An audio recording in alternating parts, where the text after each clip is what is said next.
Hello. Hey, everybody. Welcome to Academy, the first official Academy of the year. 2026. 2026, yeah. Are we all saying 2026 now and not 2025? I think last year I had a bit more of an issue with it, but this year it's been all right. Yeah, it's all good. I'm sorry. And we got Josh with me, and of course, where's Jay? Wait a second, where's Jay? Jay's going to join us in a moment. He's doing the technical stuff at the moment. Yes. We've had some we've had not NBN difficulties and they said that internet difficulties. They said that they'd be doing works at some point. Yeah, and it seems to have fallen right on that some point. So anyway, apologies. But it's actually purposefully saying it so that you can put in the comments if the live stream is coming through at any poor quality. Just let us know. We've had to do some workarounds, so we're not on our normal internet. We're not on our normal internet. So if you're listening right now and it's good, please comment, thumbs up, say it's good, and you can hear. And we'd like, as normal, we'd love to know who we're talking to, who's listening. I think we're good to go. Hello, Jay. Hello, everyone. Welcome to Academy 2026. It's good to be with you all. So we're going to launch into 2026 because last year we were doing Genesis. I was thinking I'll continue through. We've got Noah. We've got the Tower of Babel. We've got Abraham. Yep. We've got so much good stuff. There's a lot of stuff. But we're not going to continue yet because I really felt there was what we covered, the very essence of Genesis chapter 3 is really good, but it has 1 to 3, but it has a connection with Book of Revelation. Because what's started is what God is finishing. Yeah. And so the more I was looking, I'm going to just continue on. I just kept getting drawn back to the Book of Revelation, and then our church has gone in, has started a fast, and we've just been given the focus of the Book of Revelation, the glory of God. So I've just thought, well, I'm going to go with it, with the flow. That's good. I like that. Yeah, no need to sort of, hey God, I've got a plan. I'll just go with what my heart's flowing with. So we're going to look at the Book of Revelation. This is not a book that I've taught on in terms of its whole, the whole context, because you understand it all. Well, that was the problem. You can't teach what you don't know. And I would always read the Book of Revelation. I'd enjoy the first few chapters, especially chapter 2 and 3, which was very relevant. The Jesus' word to the 7 churches, and then chapter 4 and 5 I'd enjoy because that's the presence, glory of God. And then it would get strange. What does it mean? Yeah, and so from chapter 6 it says, I saw the Lamb broke one of the 7 seals. And once they start those things, the 7 seals, the 7 trumpets, the 7 bowls, the 4 angels here, the 4 horsemen, the woman, the baby, the dragon, the serpents. I'm like, this is really good because it's the Word of God. And You're probably naming stuff that I've not read yet. You know those moments where it's like, hey, I was just thinking like, well, the issue with Revelation is like, I like as you said, I've read the start of Revelation, chapter 1. I probably be the most read chapter of the Bible for me is Revelation 1. That the image of Jesus, I just find it so beautiful and awe-inspiring. Yeah. But then like a lot of Revelations, you said you don't read through. Like I just haven't read through the rest of Revelation.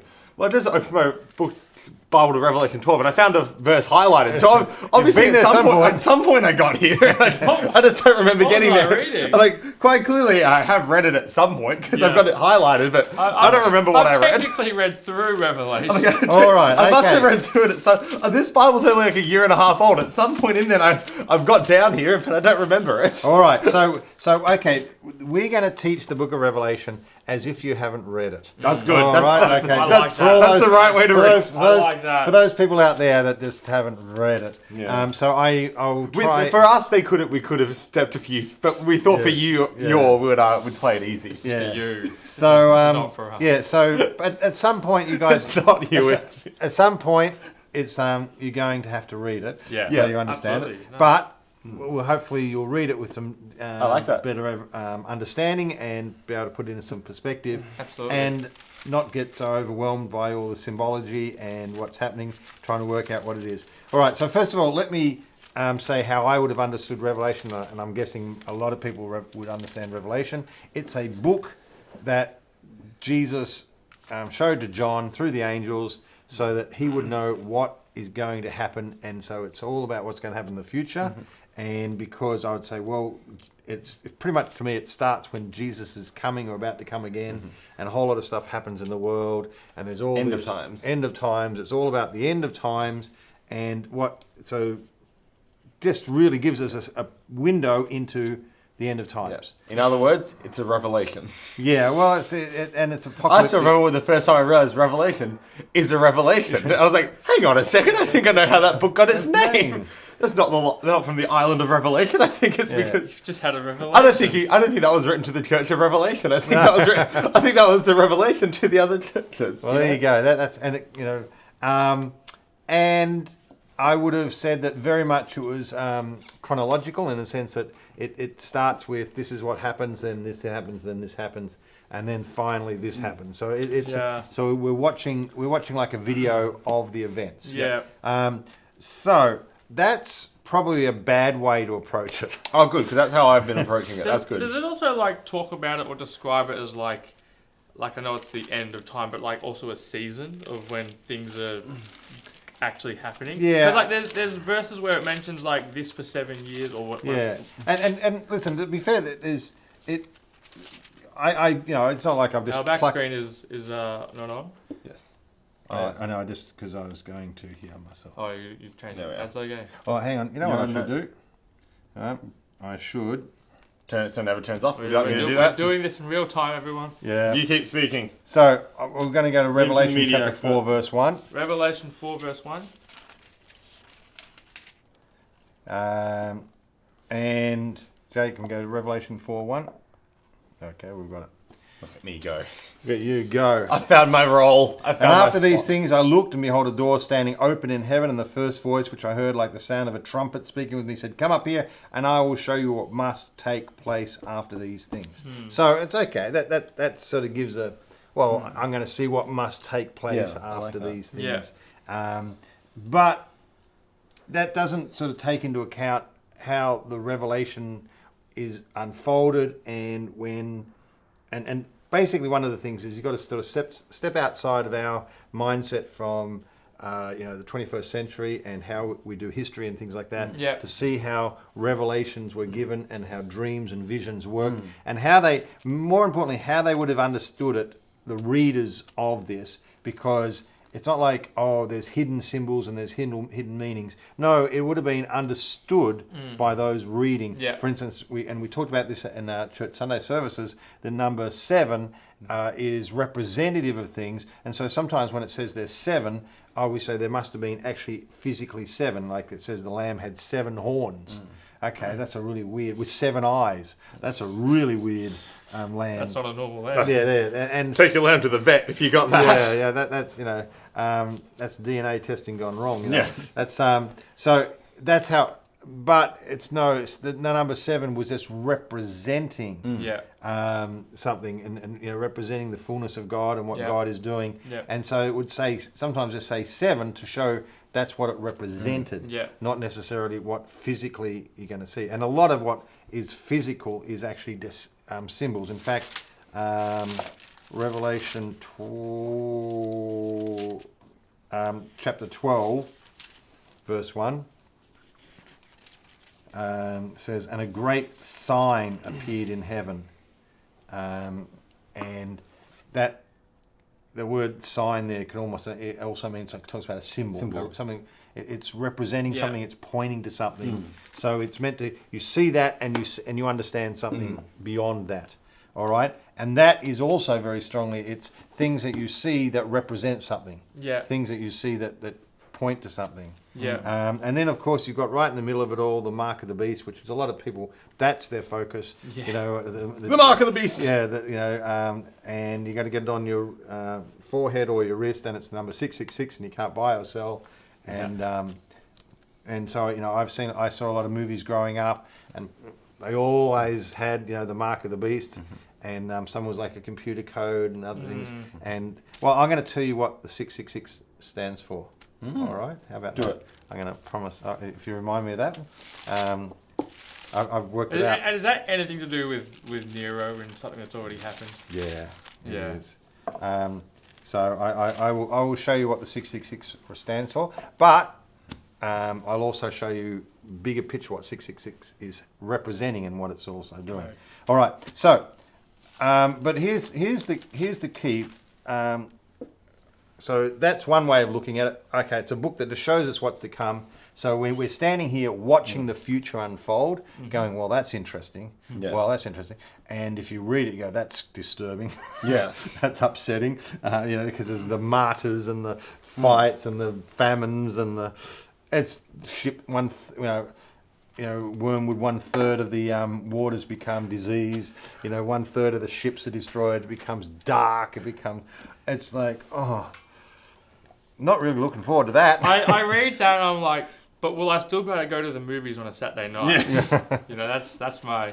will it affect the Guzman and Gomez's? Are they going to be close? Well, that's probably what you shouldn't get out of it. But anyway, but yeah, it's like, this is really disturbing. This is really upsetting. And then often the discussion comes, and I think in the 70s and the 80s it was much stronger. You don't really. I don't mix in the circles where it's really strong, but it was sort of everywhere when I was growing up. Yeah.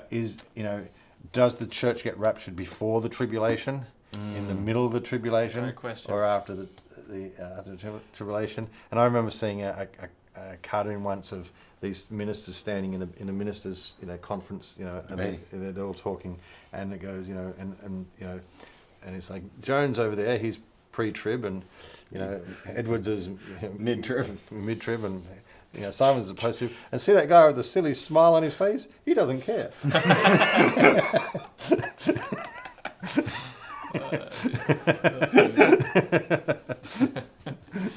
Yeah, and that's maybe I just don't care. So a lot of it became, well, I don't want to go through the tribulation, or do we have to go through the tribulation? And it was like anyone preached that says, hey, Jesus takes the church out before all this happens. It's like, thank God for that. You know what I mean? But anyone who preached, we got to go through it. It's like, yeah, don't invite him back. So, there was that's sort of how Revelation became to me. Yeah. A book showing me what's going to happen, making me very disconcerted and actually a little bit concerned and fearful of the events. Yeah. Am I going to have to live through this? And then right at the end, it talks about the New Jerusalem, and I said, well, that's pretty cool. I like that part. I like that part. And so we've just got to get through this part to get to that part. So that was sort of what it was. There's always been a verse which sort of didn't sort of fit with this, and I've always sort of tried to work out how does this approach match my approach. So let's go back to chapter 1. We'll just go to verse 3. Oh, chapter 1? Yeah. Verse 3, chapter 1. So it's just Jesus saying, listen, I'm going to show them the things. You're still on the stream, let us know you're here. Yes, please do. We'd love to know who we're speaking to today. As I was saying before, if you joined us earlier, having some issues, our NBN dropped out. We've got it working, and we've got a makeshift live stream internet working for the moment, but we'd love to just let us know if you're still with us. Keep us updated. So, because if you're not, if we stop getting those updates, we'll go back there and fix it. But we can only do that if we're getting updates to begin with. It's all working in here. That's the problem. Yeah, so. we can hear ourselves fine in the room. So let us know if you're getting good quality audio and video. Video, yes, please. Or Thank you so much, guys. Thank you, guys. Okay, verse 3 says, blessed is he who reads and those who hear the words of the prophecy. I'm all good with that. Yeah. And heed the things that are written in it, for the time is near. Wait, what? Oh, and I've got obey. And obey. Hear and obey. I was like, what's heed? And heed. Yeah. I was like, where's that one? I reckon obey is a better word. And obey what it says, for the time is near. All right, so blessed is you look at this and you hear it and obey it. Well, it never fit very well I could hear it, but how could I obey the prophecy? Yeah. Am I to be the tribulation? If Paul wrote to the church at Ephesus, I want you to hear and obey what I'm writing. Makes sense. 100%. I'm good with that. Yeah, John says, I'm going to give you a revelation. You need to hear it and obey it. Perfect, if it's 1 John.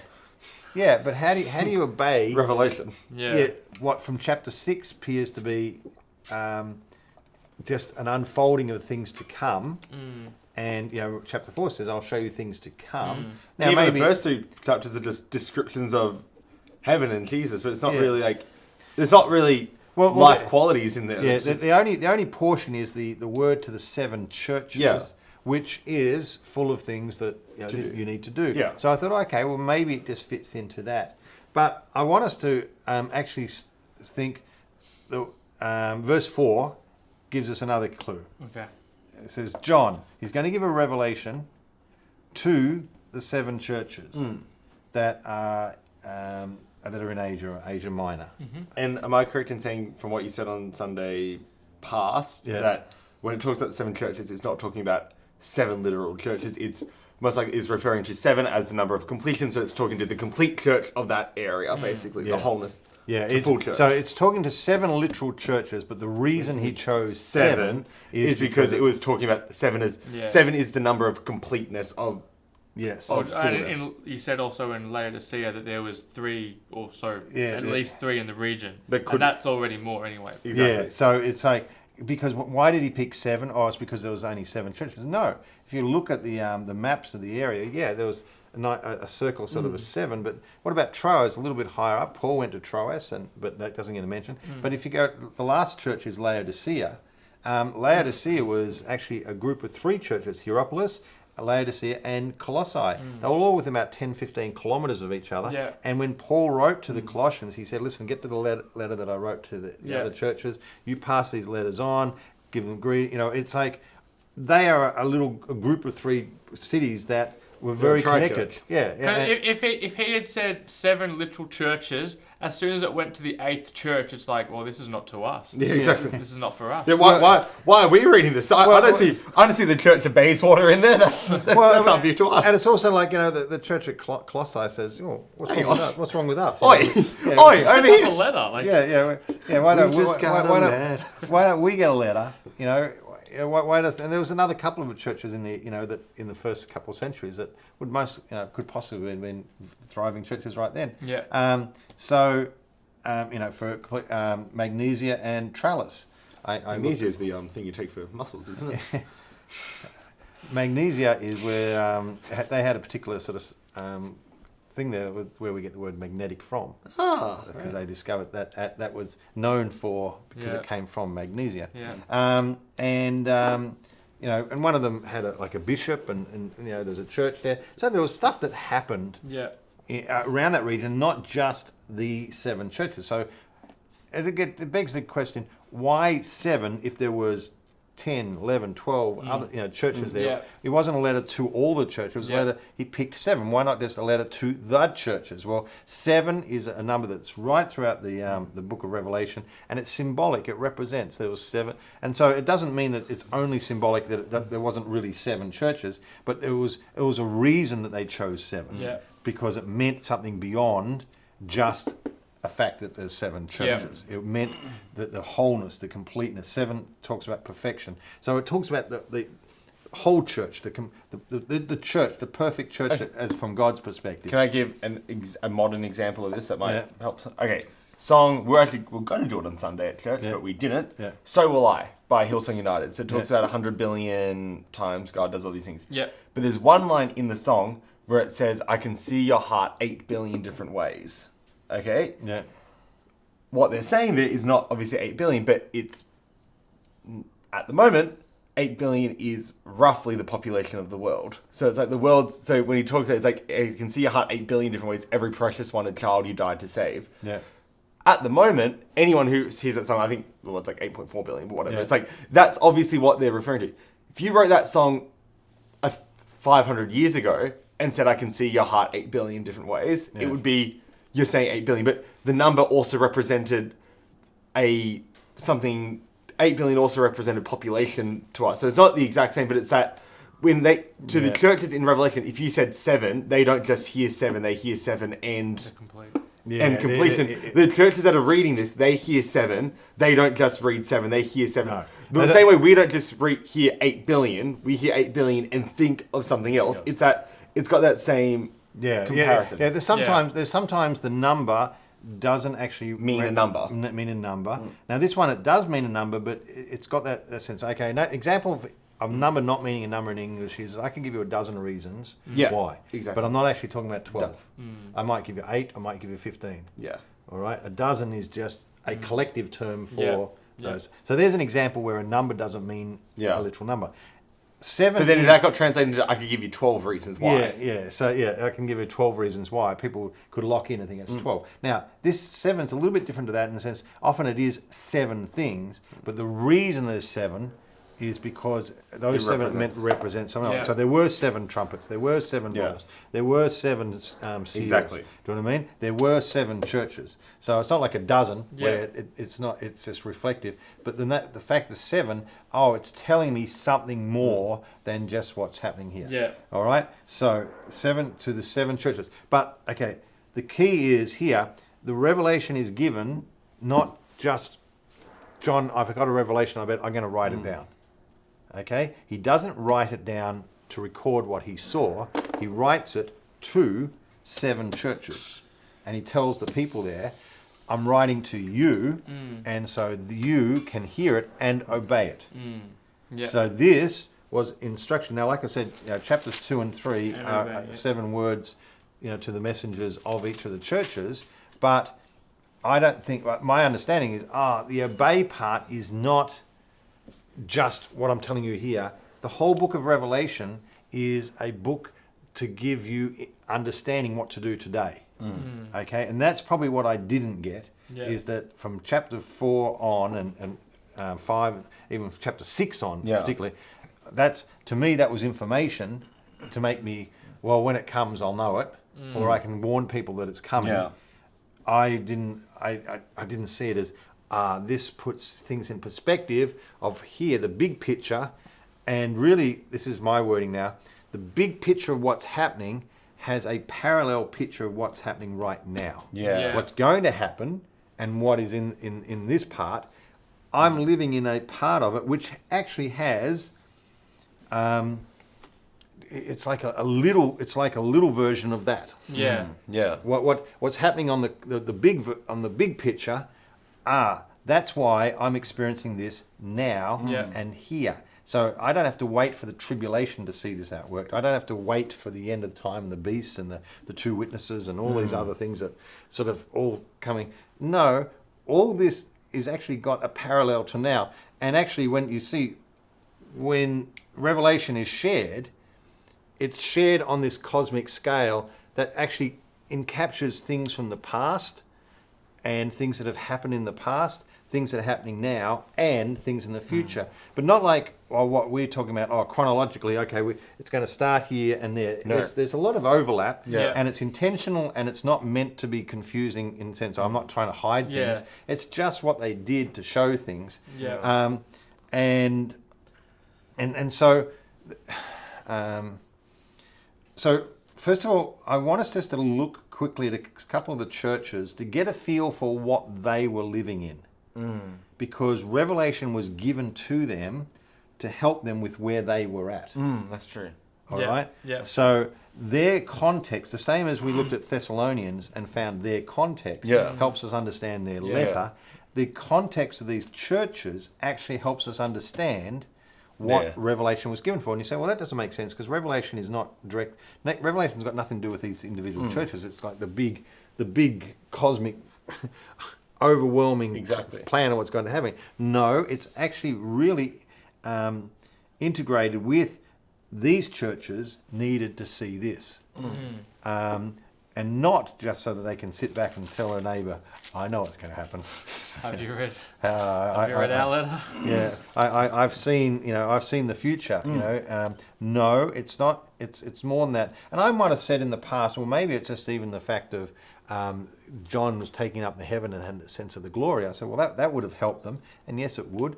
And there is a real connection between here and what's happening at the end of Revelation. But let's start off by just looking at some of these 7 churches. Chapter 2. Chapter 2. So when it says, and obey, he's saying obey because, particularly at the start at least, with the letters to the churches, where, as you just said, not everyone got a good report. So it's like the churches or whatever that didn't get as good a report, you've now got to obey. No, I am not related to that? No, I'm saying that would have been the easy sort of, they were told to do things and they had to obey it. But what I discovered is they are to obey what they learn from The whole of the book whole as well. book. Oh yeah. Okay, from what they see about here, Gotcha. you're going to see stuff about what's happening that is actually relevant to you today, and you're going to be able to say, how can I put this? Okay, you're going to be able to say, I want to be a part of that side, not that side, and that's a choice you make today. Yeah. All right, not in the sense, I want to go to heaven, so I want to choose that group, or I don't. If I refuse, I go to hell, because you see, sort of, the lake of fire. Yeah. I'm not talking about that. I'm not talking about I want to make a choice today that I go to heaven. No, it shows a lot more about it. It shows two sides and two groups of people and two things that are happening, not only in the future but are represented today. And there's two camps I can be in. And I can choose which of those two I live in today. And I see how that is reflected both in the past and in the future. And I'm like, well, I'm going to make the right choice here. And it'll give me encouragement, it'll give me strength, it'll give me help to do that thing. So let's see what they're going through, and then we say, well, how does chapters 6 onwards help these people? All right? And you'll notice that John comes and he's been given a message by Jesus to each of these 7 churches. And as Jay said, you can read chapter 1 and it's just amazing because Jesus talks about himself, sometimes talks about himself, reveals himself in his full glory and his majesty. And John is overwhelmed. This is John who lived and moved and breathed and walked with Jesus, touched him and knew him. And now he sees Jesus and his hair's white like wool or snow, his robes got this golden sash, and his eyes are flames of fire, his feet are burnished bronze, his voice of many waters. It's so glorious that he keeps saying, it's like this. I'm trying to get to what it is, but it's like this. Yeah, I can't put into words, but here's words. I can't. Don't you love that? I can't put this into words, but you better, because otherwise I'm going to. I love this. I love at the start in verse 13, and in the I turned to see whose voice was speaking to me, and when I did so, I saw 7 golden lampstands, and in the midst of the lampstands was one like the Son of Man. He's like, it was like Jesus, but it was so much more than just Jesus. It was so much more than the Jesus. It's like, hey, I walked with Jesus, and this wasn't the Jesus I'd walked with. It's like, it was like him, but it wasn't him. Yeah, he's got the voice of many waters, the mouth with the sword. He's got face shining like the sun in its full strength. And his eyes like a fiery flame. Verse 17, when I saw him, I fell down at his feet, though I were dead. He's like, wow, I'm just overwhelmed by this. And then Jesus talks about the fact, I'm the first, the last. I've got the keys. And then he sort of says, and he said, you saw me walking amongst 7 lampstands, and with 7 stars in my hand. Well, let me explain what all that is. They're the 7 lampstands are the 7 churches, all right, and the 7 stars are the 7 messengers. Okay, it says a lot of Bibles will translate that as angels. I've got angels because the Greek word for messenger is angelos. Angels, Okay, which is. So that's where we get our English word angels is actually a transliteration. Transliteration just simply means you take a word from one language and you just make it part of yours, even though sushi is everyone's a good example, because sushi is we're speaking Japanese. All right? Sushi is raw fish or just fish? Or is it rice or raw fish? Rice. It's fish or rice. It's fish or rice. It's one of the two. I think it's like raw fish. And so that's it. It's their word, but we know what it means in our language now. Sushi is that, rice packed in with the seaweed, whatever. And so that's a transliteration. We didn't bring it in to our language and give an equivalent. Another great one is naan. Type of bread. Yeah, naan bread. Which naan, I think, is it just means bread, basically. Chai tea, tea. But Aussies like Westerners, we've taken naan, but now we call it naan bread. So to them, we're literally saying bread. Or chai is another one. When someone says, I'll have a chai tea, you're literally saying, I'll have a tea. I'll have tea, but because it means something slightly different. So we borrow words all the time. And a hallelujah, it's a Hebrew word. Yeah. Amen, Hebrew. So we're speaking, and a woman. I remember that. And so angelos is the word for messenger. Not for, and then in English we say, well, we have a messenger like Josh, go and tell the people over the road, I'm sending you on my behalf to be a messenger. It's more of shoot the messenger. More of a diplomat, maybe more an ambassador type sort of level of representation as a messenger. But then you've got messengers from heaven, God's messengers, those that bring His report, those that are doing His work. So in English, we said, let's give them a special word. So the heavenly messengers, we said, well, let's use them the heavenly Greek word, heavenly angelos. So we call them angels. So we make that distinction, but the Greek writers never did. They just had the messengers. And now it's up to us to pick when they're talking about messengers and when they're talking about angel messengers. Yeah, and for anyone who likes the Bible nerd sort of stuff like that, evangelist is good, good, angelos, good messenger. Good messenger. So an evangelist is brings the good news. Yeah. Good angelos. Good angel. Good angel. He's a good angle. Got a good angle on things. So, and it's all that works fine when you know exactly, because you can tell in the Bible there's English times when it says angel, and we know it was a messenger. I won't read these, but like Luke 9:52, it'll be just a messenger. But here we don't know which one it means. Yeah. So there's confusion. And they haven't said so. Which one? Yeah, the seven stars are the messengers or the angels of the seven churches and the seven lampstands. Yeah. What would the difference be? The understanding I could be completely wrong, but as what I've heard in different places, that it's just the angel of the church, like the pastor of the church, or the So it could be completely off. Okay, so the two options that I see is there's an angelic host who is appointed to a local church, and he's responsible, all right, for watching over care. The only part that doesn't make sense is that the message is given to him to sort of be the one that shares it. Well, the angel, we might have an angel, but he's not the one preaching on a Sunday. Yeah, exactly. Do you know what I mean? So it doesn't. I can understand there being an angel. That doesn't bother me. Yeah. But the fact that the angel's given the message, because as a messenger, it's how does that work? Now angels can do, but normally what they do is they come to a human and say, "This is the word of the Lord," and then Daniel like or John Gideon. or Gideon. Then the Gideon will go and say it, or John will preach it. So the other option is that it's the seven messengers are the seven key spokesmen or people into each church. So most likely way of looking at that would be the key elder, who is the principal speaking elder at that church. Yeah. So there was not a senior pastor as such in the churches. There was an eldership, always elders, the senior ones. But out of those, there would be speaking elders who have the responsibility of preaching, and they sort of have it. They had a more senior role. Yeah. So it could be to the speaking elder of the Church of Ephesus. Yeah. Right? Just as the messenger. But why didn't he say that? Well, that's what you need to ask John.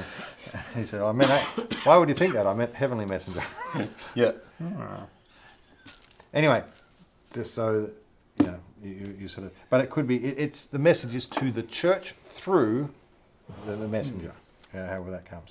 So you come to Ephesus, you come to Smyrna and Pergamon. Let's just read these three why would they need to hear the message of Revelation? What are the three we're doing? Ephesus, Smyrna, and Pergamon. This is the first three of chapter 2. Why would they need to hear the book of Revelation? Okay. Yeah. All right. It's like so. Let's see what they're going through. To the angel, each one follows a little pattern. Starts off to the angel, which again could be messenger or let's change the word angel to messenger. Okay, to the messenger. Because that way you can you can interpret it as so it's to the messenger, either angel or senior elder. Yeah. But we're just if we just put the word messenger, that is actually the best translation. True. To the messenger of the church in Ephesus. Yeah. Can I explain why people... Don't want to swap to NASB for you? Yeah. Can I explain the reason why they don't put messenger A77 or... Yeah. Not in age. Yes. Yeah. Why can't we just translate it messenger if that's the most accurate translation? Okay, here's a Bible concept for you. Why, if angelos is the word for messenger, why don't we just translate it messenger? Because it's also the word for angel. Yeah, because in our language we have two concepts for that one word. Yeah. So if I choose just the most direct one, messenger, I send a signal that says it's not an angel. Yeah, true. Because if it was an angel, I would say angel. If it's not an angel, I'd say messenger. Yep. Yeah. So by choosing messenger, we're actually making we are in a way making that decision. Yeah, that's good. Let me give you.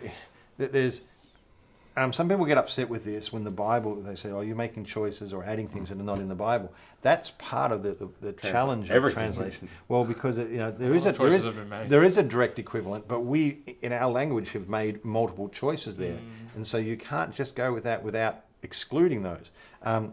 Okay. Even the different versions of the Bible. Okay, 100 years ago, if you said to the brothers at this place, the people there would understand. It was to everybody. Brothers represented the people. Yeah. But now our language and our focus has become very much, you men only? Are you very men-centered? So people have become hyper aware. Brothers only? Yeah, is it brothers? Why not brothers and sisters? So what 100 years ago they weren't thinking, and in the Greek they weren't thinking. Now we do think. Yeah. So when we say things, if we just say something and make it masculine, people say that is to the exclusion of the women, as opposed to that was never the intention. Now you can sort of say, well, we'll just stick with what the Bible says, but the trouble is, today that has a different definition and different connotation. That word. Yeah. So the best example that I heard was, if I went to a church in America and said, listen, you guys are so supportive. Everyone knows that guys there is not masculine. Everyone, Yeah. That no one would confuse that. Yeah. In that statement, you guys are the most supportive church I've got. Yeah.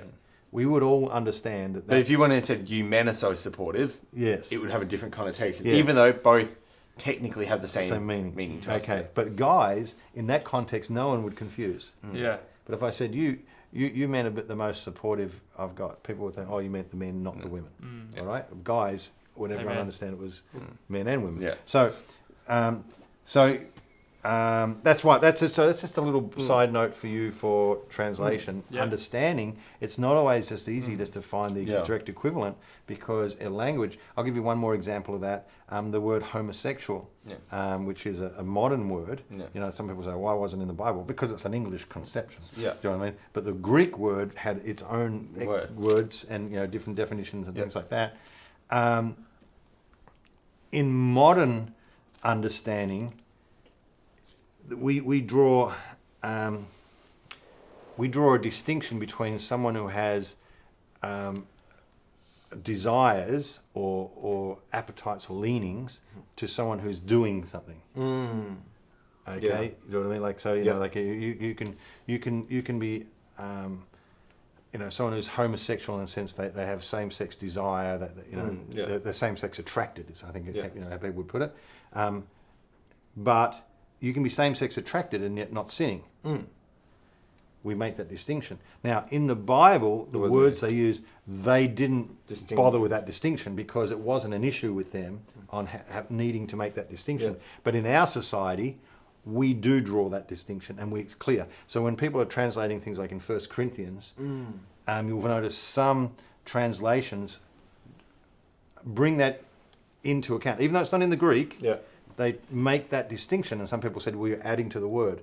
No, what they're needing to do is take a concept that doesn't have a direct equivalence anymore, and sort of say, well, we're talking about this part of this. Yeah. Paul never said that because Paul never thought...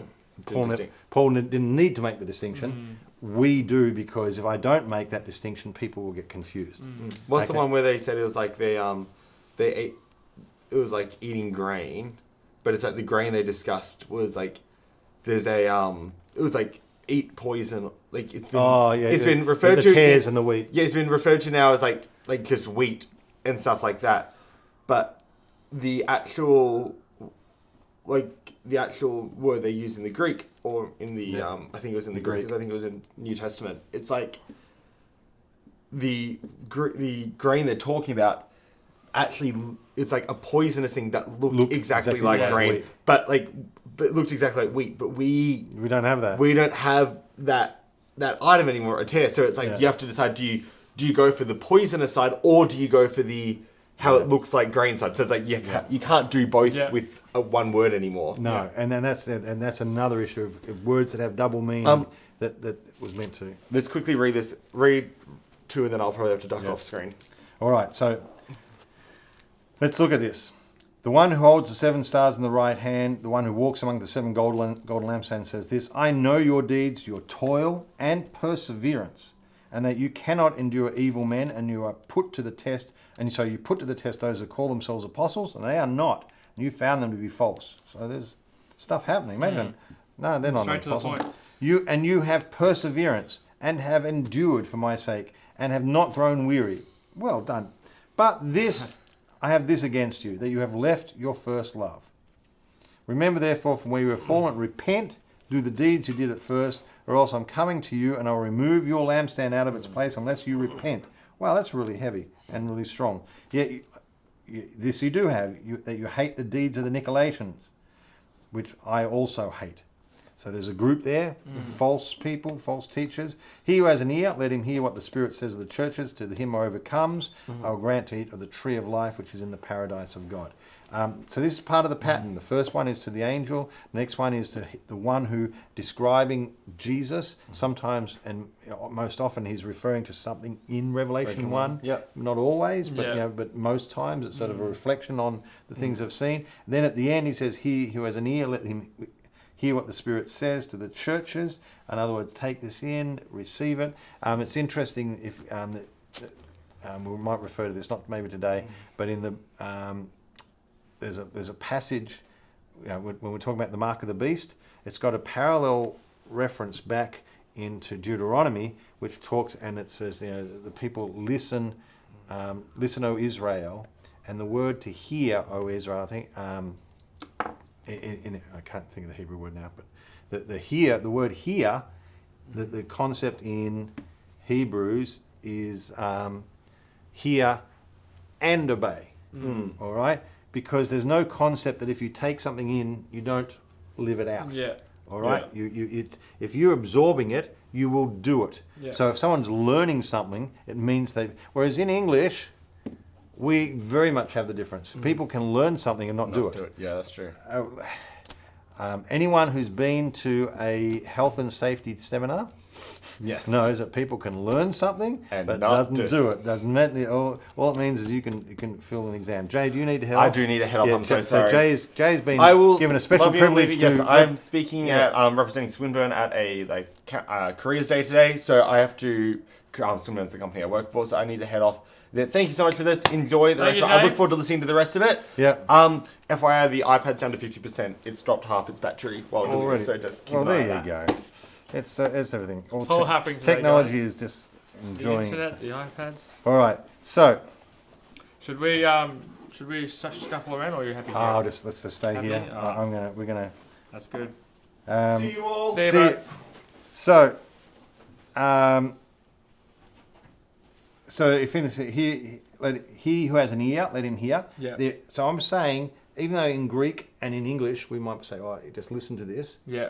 The Hebrew understanding of this, if you hear it, you will do it. You will do it, yeah. So this is not just about hearing, it's about absorbing and living it out. Yeah. All right? To him, let him hear what the Spirit says to the churches. So the Holy Spirit, and each church gets the same thing. Let him hear what the Spirit says. And you don't reduce this just to a little formula. Each of these things is very symbolic, is very rich, and it's meaningful. When he says, the Spirit says to the churches, it's not like a little tagline. Yeah. It's actually, the Holy Spirit is speaking this into the churches. Then it says, to him who overcomes. To him is, let's have a look at that. To him who overcomes, I'll just bring that up in... the King James. Let's get the Greek word, and you're gonna recognize this word a little bit. Nikao. Okay. Yes, the brand. Yeah, Nike, from the Greek word victory. There's a goddess of victory. Yes. And but Nike just means victory. It's where we get that word from, and that's where the brand came, Nike. So every time everyone's wearing, And, in Romans it says we are more than, or upa, hyper, over and above conquerors.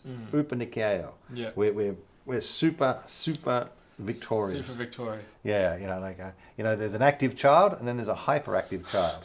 And one's just overactive, one's just full of activity. And that's us with victory. And so it says, to him who gets the victory, to be victorious, to prevails, to overcome, conquer, subdue. All right? That's not the right way to do that. To overcome and subdue. To him who overcomes, to him who gets the victory, to him who takes the victory. Yeah. I will grant to eat of the tree of life, which is in the paradise of God. Now, so we got this at the top. We got from Jesus, and this is who Jesus is, and so we see a different aspect of Jesus. And at the bottom, we say the same thing. Every time it says, "He who has an ear, let him hear what the Spirit says to the churches." It's exactly the same. And then the phrase, "To him who overcomes," that's exactly the same. Every 7 churches, to everyone who gets the victory. And then, just as the first part gave a couple of aspects of Jesus, each church gets different aspects. Yeah. Then the bottom part is part of the things that we'll enjoy in victory. Each of the churches get a different picture of what that is. Yeah. So you have... Does it say that in each one to the church, to he who overcomes? Yes. So even if the church as a whole wasn't as good, but there's people in there. Every church good. Exactly the same. There's no church where he says, "Well, you're not that good." To he who overcomes, to he who overcomes. So this one, I will grant to you to the tree of life, which is in the paradise of God. Yeah. To he who overcomes shall not be hurt by the second death. He who overcomes. I'll give him some of the hidden manna. He who overcomes. Some of the manna. Yeah, I'll do this. So okay, so everyone gets these. All the churches get these. Yeah. Every message to the church is sandwiched between a revelation of Jesus and a revelation that if we're victorious, this is what we will enjoy. Yeah. This is the victory we'll have. Yeah, that's good. All right. If you look at it, just about every one of those things that what we'll enjoy is a reference to things you find in the last few chapters of Revelation. All right. So the things that it's looking says you're going to get this. If you look at the last 2 or 3 chapters, you'll find, that's talking about that. I'll eat of the tree of life, which is in the paradise of God. So if we go to Revelation 22. Verse 2, in the middle of the tree, there's the tree of life. And so what's happening here is talking, projecting forward to there. And you can do that. I thought, this will be good. I found every reference, but then, except for Pergamum, where it says talking about the hidden manna, I can't find any reference to hidden manna in the end of Revelation. But it's sort of. So it's not an exact sort of formula, but it's a projection to the things that are going to happen to the church. I think that's significant because how can I say this? I think every message is sandwiched between these two things. It's a revelation of Jesus and his glory and who he is, and it's a call and a summons to be victorious and enter into this area of victory. Yeah. So everything, because that's how he sees the church. Yeah. His church, his complete church, his glorious church, and he's calling it to victory. Yeah. And so it's like, okay, you guys are here. So let's have let's have a look at the church in Smyrna.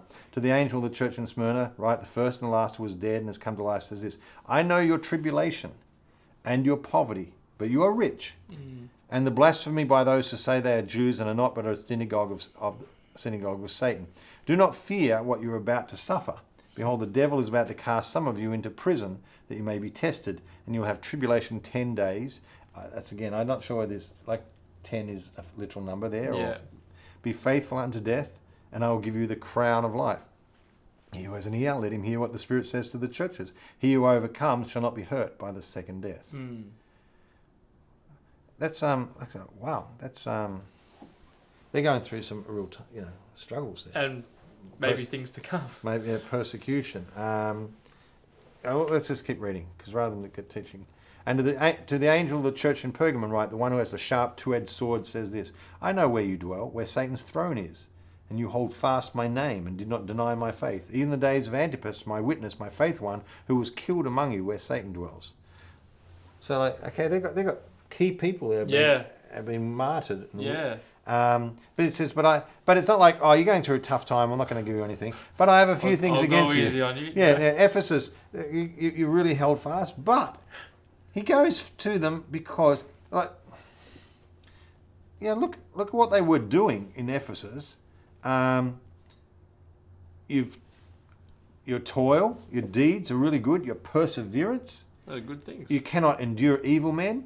You put to test those that call themselves apostles and are not, and you found them to be false. You have perseverance and have endured for my name's sake and have not grown weary. That sounds very good. Yeah, excellent. And then it says, but I have this against you. He's not against calling it out. And to him, what was really important here is you've left your first love. Yeah. And to him, that was really important. That, hang on, as good as all this is, you've moved away. Because that's the essence of you as well. Yeah. You're doing everything, but you've lost that first love approach. Yeah. You've moved away. Some people often read this as you've lost your first love. You often hear people, they lost their first love. No, they didn't lose it. They left it. They left it, yeah. All right. What's the difference between losing and lefting? Is if someone comes to and says, "I've lost my child in the shopping centre." You don't mean to lose anything. No. Yeah. I've lost my child in the shopping centre. I really feel for you. Let's put out a thing. Let's get the cameras. Let's find out. As opposed to, I left my child in the shopping centre. What? Well, I just got... You put your child down and you walked on. Yeah, I put my child down, got a little bit distracted, and I left them there, went home. I'm like, well, hang on a second. That's bad. Do you know what I mean? We all can... Wow, no one intends to lose. As a child that's been left behind, I understand. Yeah, left is... you've made choices. Not sometimes you haven't done it intentionally. Like you haven't sat down and said, we're gonna move away. Yeah. But you have done things that have moved you away. Yeah. You've left it, and God is calling you back to it. So it's not just they just somehow we just lost it. No, we got caught up in things, but they didn't leave it by going to other gods. They didn't leave it by moving away from the church. They left it by just not holding fast to the things that making it their first love. Yeah. And they're passionate to yeah, God. That's good.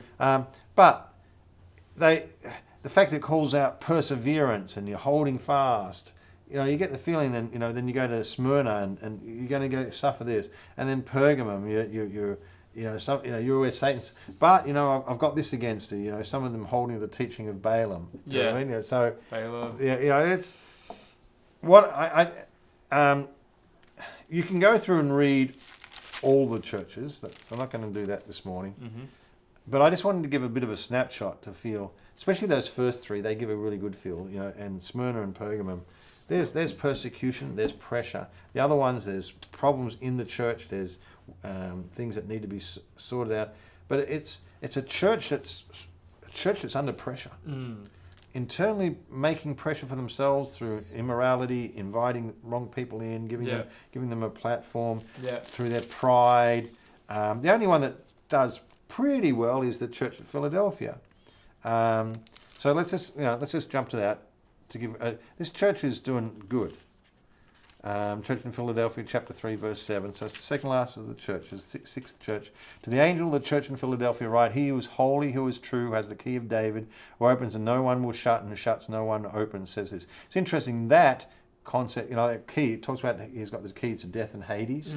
But it doesn't talk about the key of David earlier, but that's a reference to Old Covenant. A lot of what's in Revelation is just sort of expects you to understand things of Ezekiel, of Daniel, of Deuteronomy. It's written to a Hebrew people that understand these things. So sometimes you've got to do a little bit of homework and go back and read some of these things, get in their head and mind a little bit, because they expected you to know this coming into this. So it's not one of those ones. It's not. They were all like, if they were in a particular position, they were taught these things. Yeah. Or they would hear these And things. I'm not sure these were 7 Jewish churches. They were like in Asia Minor, so they were in Roman colony. They were not in Jerusalem. They were not in Israel. Yeah. But the writer is writing from a perspective where he is seeing things through the lens of the Hebrew. Yeah. So he says, I know your deeds. Behold, I've put you before an open door which no one can shut because you have little power and have kept my word and not denied my name. That means little dunamis, a little. You're not highly resourced. You're not one of the other churches that have got a lot going for it. You just make and do with what you've got. You're not one of those high resource church. You've got not a lot, but you're doing well with what you've got. Well done. That's good. Behold, I will cause those of the synagogue of Satan who say they are Jews but are not, but lie. Behold, I'll make them to come down and bow down at your feet to know that I have loved you, because you have kept the word of my perseverance. I also will keep you from the hour of testing, that hour which is about to come upon the whole earth to test those who dwell upon the earth. I am coming quickly. Hold fast what you have in order that no one take your crown. He who overcomes, I'll make him a pillar in the temple of my God. He will not. Okay. You get the feeling though that there's pressure, there's testing, there's stuff coming there. Yeah. They've got the synagogue of Satan, which talks about the Jewish people who should be the people of God, but actually they're actually representing Satan. They're Satan's representatives when they should be the true church, the true people of God. And he said they're causing you problems. Well, I'm going to make them realize that just how favored and blessed you are. And I'm going to. So even Philadelphia, which is doing well, there's an element there of that test and that pressure that they're under. So the 7 churches, it's not like you guys are just having an amazing time. Even the church that was doing the best, still got stuff that they're under pressure. Church that's doing really well, Ephesus, but you still got some core stuff that you need to deal with. And other churches didn't get anywhere near as good a picture of that. It's like I want to, last church, Laodicea, I want to spew you out of my mouth. Yeah. You make me sick. But if you turn around, Yeah. But those I love, I reprove and discipline. Be that zealous, therefore, and repent. And that's the church of Laodicea. Because they say, oh, we're amazing, what nothing. He said, but you are needy and in such a difficult position. So I'm saying all that to say, this is each of those 7 churches, read them and get a sense for the pressure that they're under, the trials that they're enduring, the struggles, and that was at times real persecution to the point that Antipas had, one of their leaders had been killed. It's getting real. When that happens. So it's what I'm trying to say through this is it's probably not a good reflection for me to read the rest of Revelation through the eyes of a comfortable Western church. Yeah. Okay. Yeah. Like you said, our biggest concern, will my favourite Mexican restaurant still be operating? Will I still be able to go to the movies? That's what we enjoy, this security and safety and freedom. Yeah, we get some persecution. They say nasty things about us on the internet if we, call them out as sinners. Sometimes they'll even go as far as to lock us out of Facebook. Praise God. I haven't been.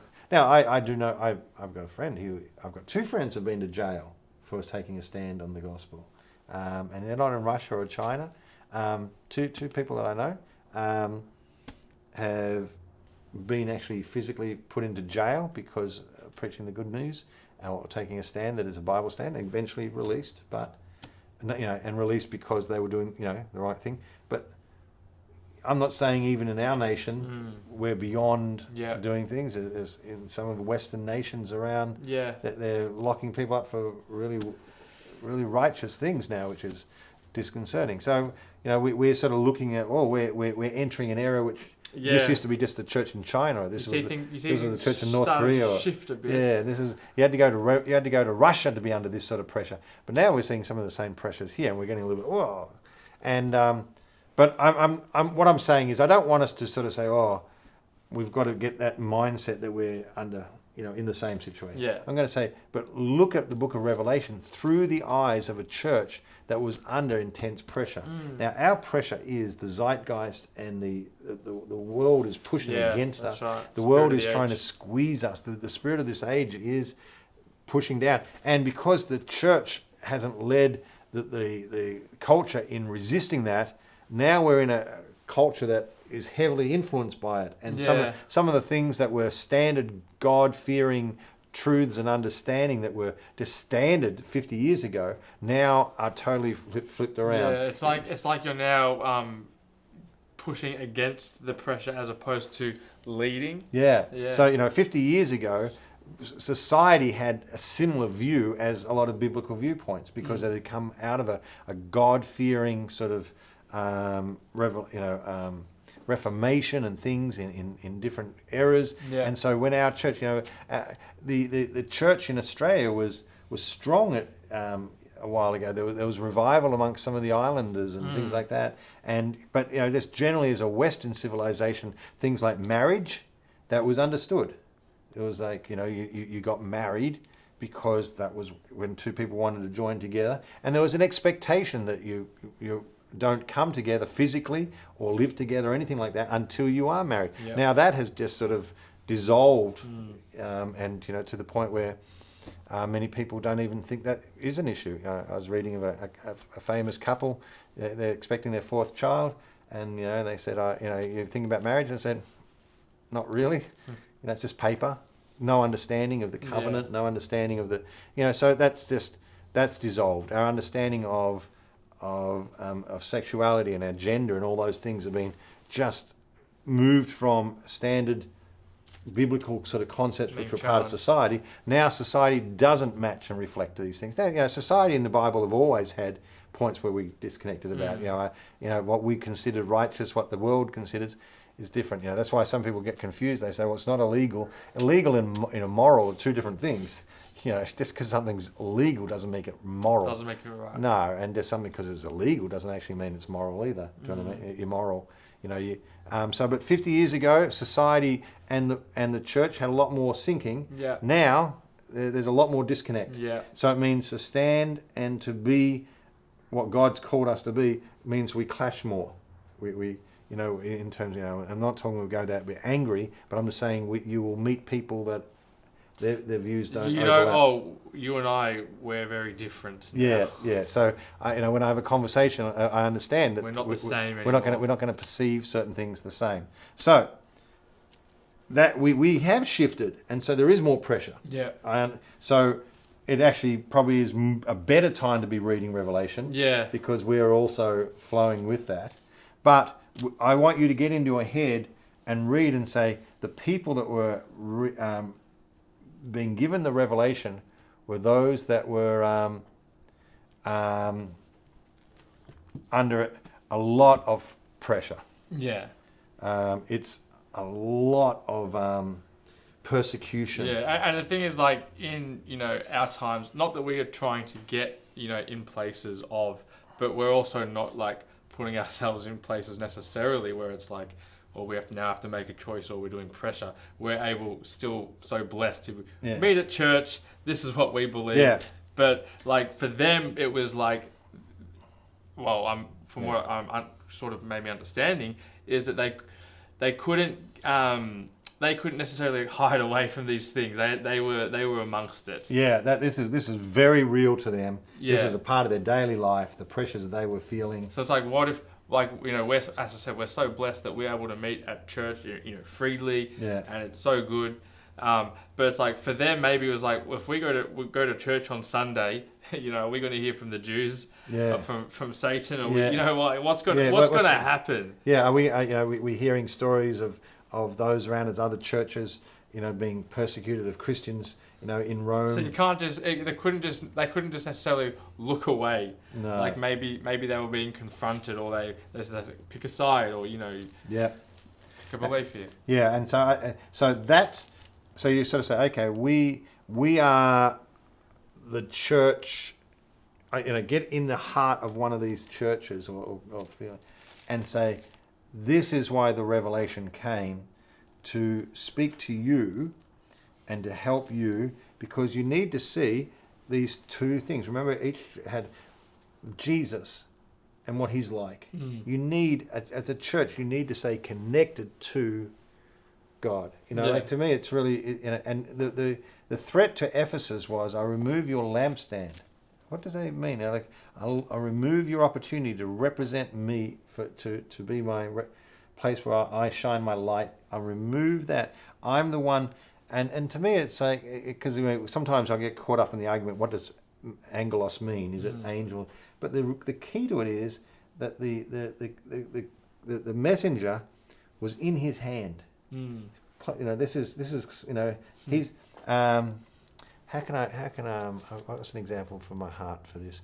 All right, let's say you were preparing to go overseas, and you know, you're pointing at the kids. You know, you've got to get the suitcases down.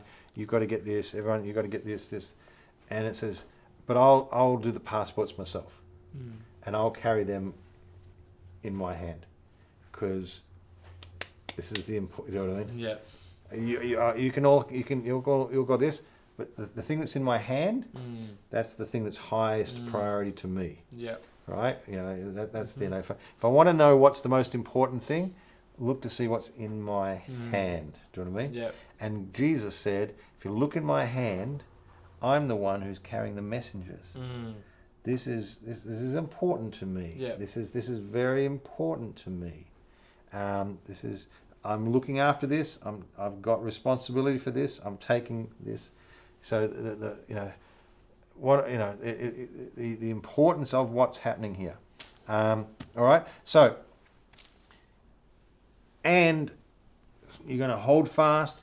Every church, you've got to see who Jesus is, and you've got to him who overcomes. There's a battle here. There's an implied. You're going to have to hold fast. Yeah. This doesn't say to everyone who's a Christian. It says to him who overcomes. Yes. To him who gets the victory. Yes. To him who holds. That's good. Yeah. So this is not this is what the end of every Christian is. It's no. They're what he says. If you can get the victory, it's in the context of a battle. Well, what battle? What battle are we actually fighting? Do you know what I mean? What battle are we actually going through? Yeah, we've got the Nicolaitans. Yes, we've got the woman they called Jezebel to the church of Thyatira. To the Philadelphians, it's the people that in the synagogue that call themselves, the people of God, but they're actually from Satan. Yeah. It's the battle. Okay, we've got all these battles, but what is the battle really about? What are we going through? Why are we going through this? Now, the other thing is, it's hard not to read the start of Revelation without knowing the end of Revelation, because we all know it. We've all got the end of Revelation. We know where we're heading. We know what's happening. We know, it's like, how many times have you ever heard this phrase? I've read the end of the book, we win. Okay? Yeah. I've read the end of the book, we win. The people in this time whom Revelation was written to had not read the end of the book. Yeah. There was no end of the book yet. Yeah. They were going through this without having the end of the book. Yeah.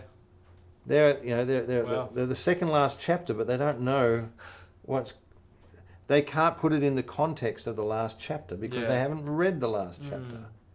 And to us, it's hard not to look at them and say, of course, guys, because we sort of know what happens. Now, this is my challenge, is sometimes we say, we've read the end of the book, so we're fine, but we haven't actually read the end of the book. Yeah. We know it's there, and we know Jesus wins, and we've read through it. But we haven't read the end of the book. End of the book. And so we think we've got this covered, but we actually haven't worked out what that looks like. Yeah. Do you know what I mean? Why is the end of the book so important? What does Jesus show about himself? What does he reveal about himself? What is the end time? What is the battle that they're all going through? And you say, well, that's all about what's going to happen, but No, it actually has a parallel to, that battle is the consummation of this battle. The same person we're fighting against there, here is the same, here. Do you know what I mean? Yeah. So the battle against, who is this, one that we're fighting here? Those are the synagogue who say, who is Satan? What is his, if I look in Revelation, I see that battle and I say, that's what I'm going through. That's why I'm struggling. That's why I've got a Nikao. That's why I've got to be victorious, because that's what's happening. This is what I've got to hold up to. This is who we're fighting against. This is the resistance. Now, in the times of what they're facing in this book, they refer to Babylon. But who was the great world power at the time? Well, certainly wasn't Babylon. Babylon had diminished greatly. It was Rome. Yeah. So to them, it was all about Rome, and so much of what it is images and pictures of what was happening in Rome. Yeah. And you say, well, was it about their time? No. It goes on to show what's happening in Rome. The reason we call it Babylon is because it's nothing new. Yeah. It's just what was here is now. This is the current format of it. Yeah. This is the way that it's coming out. In this time. Why is what was in Babylon the same as what is in Rome? Because it's not a physical, natural thing. It's a spiritual thing. Yeah. And the Babylon might have gone, but the spirit is now picking up and using whatever. Yeah. All right. So Rome no longer is but what is our current? Because the same spirits are going to use whatever current world powers, and you'll see the same spiritual forces at work in them. Yeah. So what are these spiritual forces? What is the purpose? What is God's plan? And so we get it all in imagery with numbers, 144,000, 12,000, all these things, which actually represent. And the more, when I read it, I was reading it about, wow, that's really weird about all these things coming there, not realizing that some of these things are actually images of me, the church now, and who I am. And so I sort of, no longer I'm looking at it just like, well, that's interesting. It's like, no, this is... It's no longer like the things that you read. It's like that's going to happen. Like this is here and now. It's happening. Other parts of the world, and it surely is happening around us. We're just not always with us. In person as such.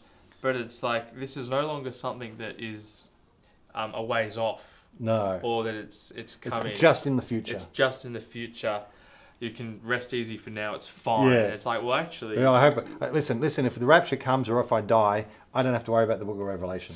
Okay? Now, that might be some... can I say, if that's your thinking, hey, if I die or the rapture happens, book of Revelation is really not... doesn't refer... And like if that'll just happen down there. If that was someone's thought, well, it's like, well, then I might as well. Which would be sad. Well, yeah. Well, and it's like... It's not. It's interesting, but it's not totally relevant because I'm out of here. But it is relevant, yeah. So these these 7 churches in the first 2, in chapters 2 and 3 of Revelation, found huge relevance in what was in the book of Revelation. It was written to them to reveal things to them so they could obey things and they could live their life according to that revelation. Spur them on, because to be the victorious. Yeah, to see how to be the victorious. What are we victorious against? What does it mean to be victorious? How does the victory win? How do I get this victory? How do I connect with this Jesus? Who is this Jesus that is revealing himself to me? And what is this victory leading me to? All these things are actually in the Revelation. And so that's what that's the purpose, is to try and get the big picture without, I'm not going to necessarily explain what every bowl and every trumpet meant. That could be your job.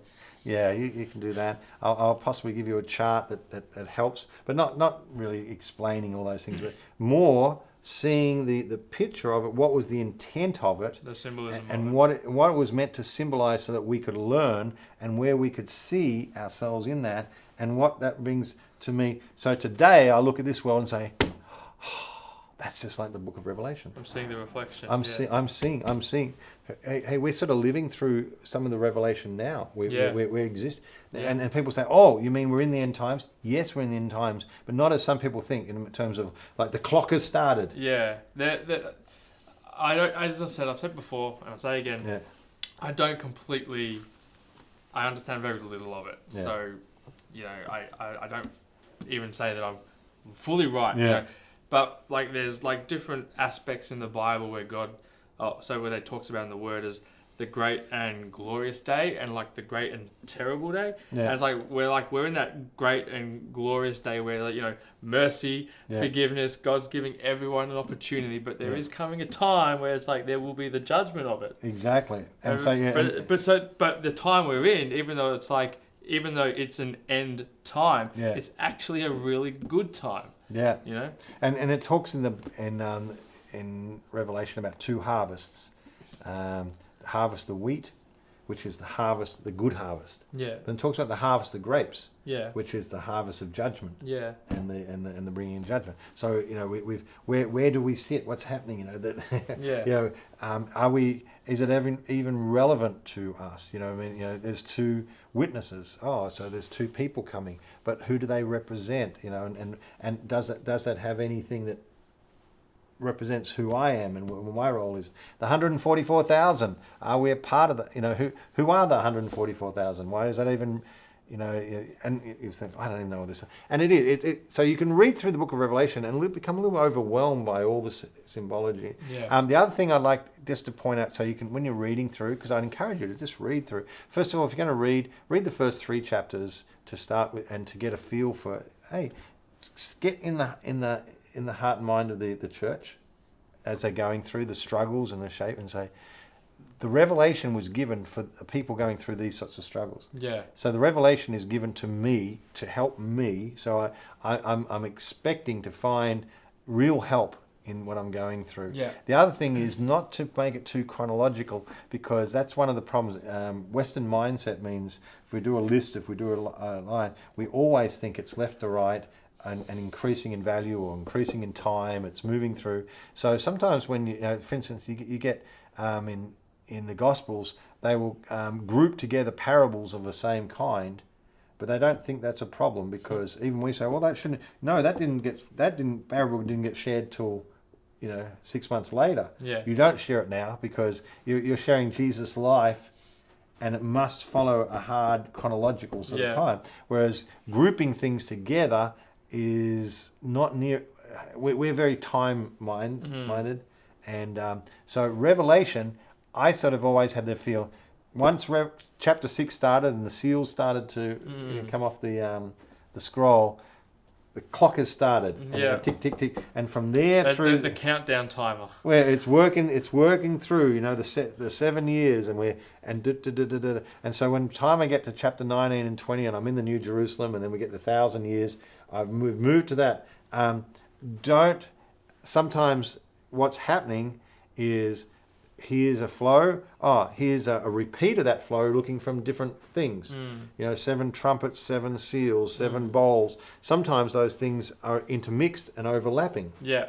All right. Yeah. So I just mention that because sometimes we think if you're going to read from here to here, you're going to read a chronological. No, the 7 seals happen, and then I kind of 7 trumpets, and then later 7 bowls. But sometimes it's like a pause. Let's take this here and let's look back here. Yeah. Let's take a stop here. These bowls. It's I've heard it described as the babushka dolls. The nested dolls, the Russian nested grandmas. Where each doll contains another doll. Well, Revelation can be a little bit more of babushka than it can be of chronological, right? It's things within things. So you hear these 7, and then you hear another 7, but those 7 can be. Yeah. Let's just look at it again. We've looked at it through 7 trumpets. Let's look at it through 7. Yes. Do you know what I mean? So I'm not sort of saying it's exact overlap and exact, but I'm saying it's not nice and linear. it's all sort that of we want in our Western society. So I encourage you to just relax a little bit with those sort of mindsets, but begin to read as someone who is being challenged to overcome and to get the victory. Yeah, and what do you learn? And with these things, it's like even when you see particular things unfold or things happen, but actually it's like, even though in the world, like, you know, the love of many is growing cold, you know, the heart of man, but in the church, that's not the case. And the church is actually, you know, becoming more glorious. Like, we're getting brighter. You can have parallel things happening, can't you? So it's like, even as those things do unfold and we're in those times, but we don't put the focus on necessarily, oh, this is happening and I can't go to the movies. You know, it's like, no, actually, the church, you know, the glorious church of God, Jesus Christ, that is victorious. That is moving on. That's going forward. You know, so things can be happening whilst the world is going through its tumult. It's there. Okay, so that's my challenge. We're going to sort of keep moving through, because we want to be the church that, you know, as I said, I read the end of the book. We win. Well, I actually want to read the end of the book. Yeah, absolutely. With understanding and insight to what really is shown in the end of the book. Because it'll say, oh, I learn a lot more than we win. I learn a lot more about the whole process. We didn't get there today, but maybe next week we can get that explanation for 666. I left that. What is 666? I know, you know, and I don't even know if I'm right, so I want to hear it from you. Yeah. And so I know someone will be very interested in that. I know I would be. So that was so good today, and I'm excited for that, because as you said, you know, throughout today, that revelation can sort of be that, oh, it means this, so I don't even want to know about it. Yeah. But now I'm like, actually, I really want to know about it. Yeah. And it's good, and good things are going to happen. And so thank you for being here today for our first Academy in 2026. How exciting. And so thank you for being here with us today. What a great start. We're looking forward for what God has in this year. But be blessed, everyone. We have church Sunday. What have we got? Programs. We've got youth on Friday, or tonight. And Grow teams kick off next week. And Grow teams also kick off next week as well. But we'll see you on church tomorrow or next week in Academy. Be blessed, family, and we'll see you guys very soon.